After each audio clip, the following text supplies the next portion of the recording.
It's just not the same without William Regal yelling the words, blood and guts.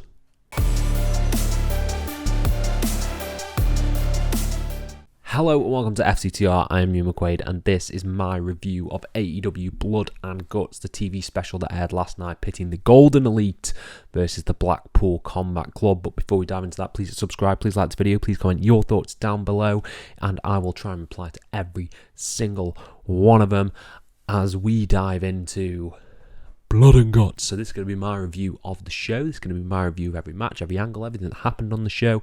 Give you my overall thoughts on not just the match, but some of the other matches that happened in this 2-hour TV special. Starting with the opening match, which was Hook defending the FTW Championship against a newly healed Jack Perry. Jack Perry, Tarzan Boy played, cut off. Okay. We expected that. And then like a little Darby-esque skit of Jungle Boy burying the corpse of Jungle Boy. Jack Perry burying the corpse of Jungle Boy. And then he comes out in black leather jacket, hair tied back to Beethoven. I think he looked quite cool. I think he looked pretty cool as a heel in this get-up.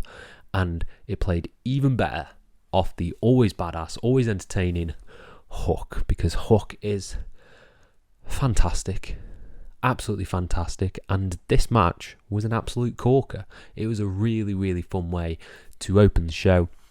Jungle Boy teasing doing his old spots, teasing doing a springboard, teasing doing a dive, but then going back on it, really playing up the heel gimmick that he is now, carrying through to an eventual potential joining with Christian Cage. We even got a spot in the middle of the match where Jack Perry did a Christian Cage spot. He did the foot on the rope stomp sort of thing, and Hook was just fantastic. Hook hit an insane suplex to Jungle Boy. I'm just going to keep calling him Jungle Boy for the foreseeable future. Hit a huge sort of exploder suplex on Jack Perry to the outside, smacking down to the floor. It looked like Perry nearly landed on his head and it was a bit nasty, but what a spot. That really got the crowd invested in this match, and it just kept on going with high spots, really cool comebacks from Hook, and it eventually led to heel shenanigans 101 as Jack Perry hit a low blow on Hook for a very, very close near fall. And then that led to even more distraction, a Roman-esque ref bump when both guys pushed the ref into the corner, knocked him down, and that gave Jack Perry the opportunity to clock Hook with the FTW Championship and pick up the win. Hook has now been defeated, and we have a new FTW champion in Jack Perry. I think there's a lot of mileage in this Jack Perry character. I think adding Anna Jay to the mix would really benefit him as well. Hollywood Jack Perry just screams money to me, and having him with the FTW Championship I think is quite nice, because I think that's that can just fuel his delusions, because it's not a registered title, it's not accepted by wrestling promotions, it essentially doesn't mean anything, sorry, but to him it does. To him, he's finally won gold. Obviously it had prestige to Hook because it was his dad's belt, but this, it essentially means nothing except to Jack Perry, which I think is really interesting, a really nice way to go with his character. And we'll see where we go from here. Hopefully Hook can bounce back from his first loss and we can elevate this into something like a submission match, or what else? Just a hardcore match, just a street fight, unsanctioned match, sure, between these two. It was a really fun way to kick off the show. Then we got a backstage bit where Chris Jericho was talking to Callis, and they're scheming, potentially reminiscing about old times. I'm intrigued by this Callis and Jericho story. And then we got the skit, a skit between MJF and Adam Cole where they go out for Chinese food, and MJF can't handle the spice and they end up drinking pure alcohol, because this restaurant serves pretty pure alcohol, and they both get wasted. They're both enjoying each other's company, and I love it. I absolutely love it. It's the best thing going, in my opinion, but we'll get to that in a minute. Britt Baker had a squash match. Nothing to say about this. They didn't really further anything. Britt Baker had a squash match. Thumbs up. And then we got the main event, which was Adam Cole and MJF taking on Sammy Guevara and Daniel Garcia in the Blind Eliminator Tag Team Tournament Finals. What a mouthful. I'm being facetious when I say it's the main event. It's the main event in my heart because, my God, MJF and Adam Cole have so much chemistry. They are so likeable together, and the way they are telling this story is going to make me cry and make me never watch anything that makes me feel again, because I'm not ready for these two to break up at all. They are just a perfect odd couple that have just enough similarities that it makes it so wholesome and so perfect, and I love it so much. Everything from the entrance, the remix theme, which is an absolute banger, just saying, it's a really, really nice song. The matching jackets, the entrance, Cole turning MJF to doing I think it's his first dive through the ropes to a massive, massive pop, was just phenomenal. Absolutely phenomenal. The dance-off, we haven't even talked about the dance-off. A lot of people say that MJF as the world champion shouldn't be treated like this. I think this perfectly fits MJF's character. I don't think MJF is scheming at all. I think he genuinely has become friends with Cole, and it's going to be even more heartbreaking when some sort of turn happens, because I think both guys genuinely care for each other at this point and love each other's company. That's why I don't think the dancing stuff at the beginning is bad. I just think it's funny and fits everything we know about Cole and MJF. They are obnoxious douches at times. And the match itself was really, really good. MJF getting worked over the majority of the match, building to Cole hot tags, is really, really, like, it works well, because I think where they're going to go with this is it always seems to be MJF who's building to these hot tags. Maybe in the FTR match, they're going to build to a hot tag, and Cole isn't going to be there. Cole's going to have been taken out, which just fuels this niggle in Max's mind that maybe Cole doesn't care for him as much. And we saw that at the end. We saw the double clothesline get hit for the 1, 2, 3, and the crowd erupted. It was incredible. They've built the double clothesline spot so well over these past few weeks.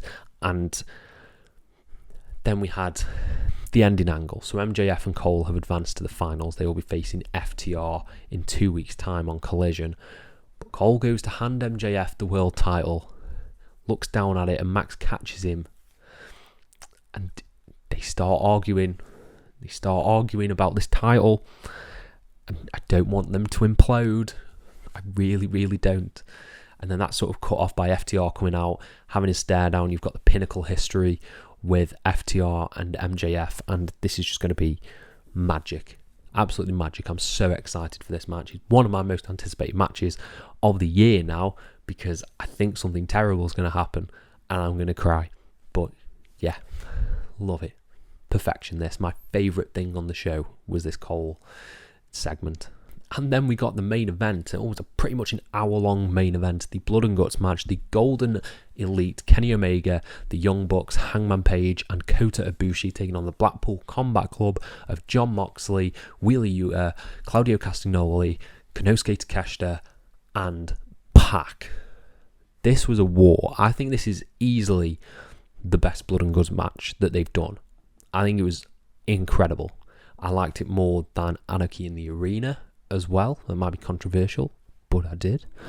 And I think everyone just worked really well in this. The issue with Blood and Guts matches, and to an extent War Games matches, they can be a little bit monotonous. And I think this really tried to not feel monotonous in between the two, like the entrance coming in. So you started off with Kenny Omega and Claudio, and that eventually played round into the finish, because you had all of the Blackpool Combat Club ganging up on Omega because he's been in there the longest, and just trying to make him submit, hitting him with every move under the sun, onto the thumbtacks and to the submissions. And I thought that was a really well told through line with that, was that Kenny was the one who kept getting beaten down. He was the target of the Blackpool Combat Club. But then you've got all the craziness. You've got the crazy spots. You've got, as soon as Moxley enters, I think he enters third for the Blackpool Combat Club, if I remember correctly, he just brings in all his shit. He gets a bucket of glass. He gets a nail board. He gets everything. All the nastiest things that can make this match nasty. And it became nasty. He was pouring with blood, was Jon Moxley. And some of this stuff, worked really well. Some of it did not. Some of it was a bit sloppy in places. I think that's one of the things with the Blood and Guts match. They have been a little bit sloppy at times.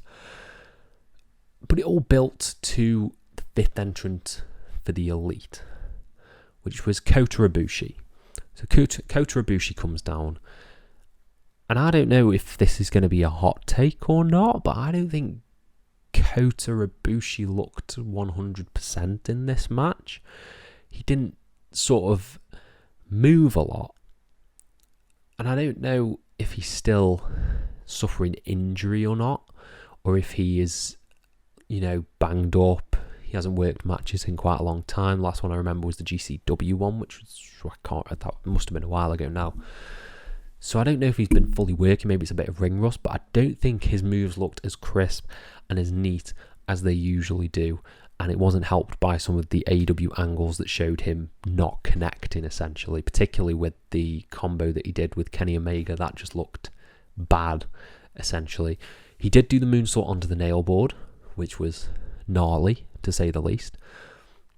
But I don't think, from the build, I don't know if this was the right choice, because if you are bringing Kota Ibushi in, I don't think this was a fantastic way to showcase him to a new audience, because I don't think he looked particularly great. And that might be controversial, but it is what it is. That's how I feel. And it took me out a little bit at the end of the match. I got back in with some of the crazy stuff again, with Matt Jackson raining thumbtacks from the roof of the cage, which was a nice visual. Very silly, but a nice visual. And then the eventual climax of the match, which saw everyone beat down Kenny Omega until a little bit of miscommunication between Claudio and Pac sends Pac packing. He leaves. And I don't think I was prepared for this. I don't know what to make of this. I'm not a big fan of the infighting stuff, but I think it does make sense because it's Claudio is the one that he fell out with, and that is sort of the thing that's been said about Claudio, particularly through Eddie Kingston, is that he's someone who's not to be trusted, and he's, he can be a hothead. So I think furthering that, and it has been announced that it'll be Pac versus Claudio at Death Before Dishonor. I wonder if there was a different finish in mind when Mark Briscoe was going to have that match, so maybe they had to change it on the fly. But I think it worked well enough, and I think Takeshita leaving as well, Callis calling Takeshita away, did eke me a bit. I don't think that's something necessarily Takeshita would do. I don't think Takeshita would run. I think he's like a standing, fighting badass. So a little bit of character issues there, but the overall finish was the Elite finally had the numbers advantage on the Blackpool Combat Club. They chained up Moxley to the ropes, they chained up Claudio, and then they just wail on poor Wheeler Yuta, who takes absolutely everything until Hangman wraps chain around his neck and gets the submission. And then you have it. That's the end of the show. That's the end of the Blood and Guts match. It was an amazing spectacle, the best match that they have done in terms of Blood and Guts. I just think there were a few little issues in here and there that took me out of it, like Kota Ibushi, like some of the character inconsistencies. So overall, I would say this was a really, really fun show, a really breezy show, entertaining show to get through. MJF and Cole is the best thing in wrestling right now, even compared to the Bloodline. And I can't wait to see where that goes. I'm happy we've finally tied a bow, I think, on the Elite versus Blackpool Combat Club, and we can get some new stuff out of that. Probably Omega versus Takeshita, and maybe the Bucks and Hangman vying for the trios titles against House of Black. I think that'd be interesting. So I'm excited to see where we go from here. And overall, I give this show about 3.5 out of 5. Really, really loved it. Let me know your thoughts down in the comments below, and I'll try and reply to every single one of them. Thank you all ever so much for your support, and have a nice day.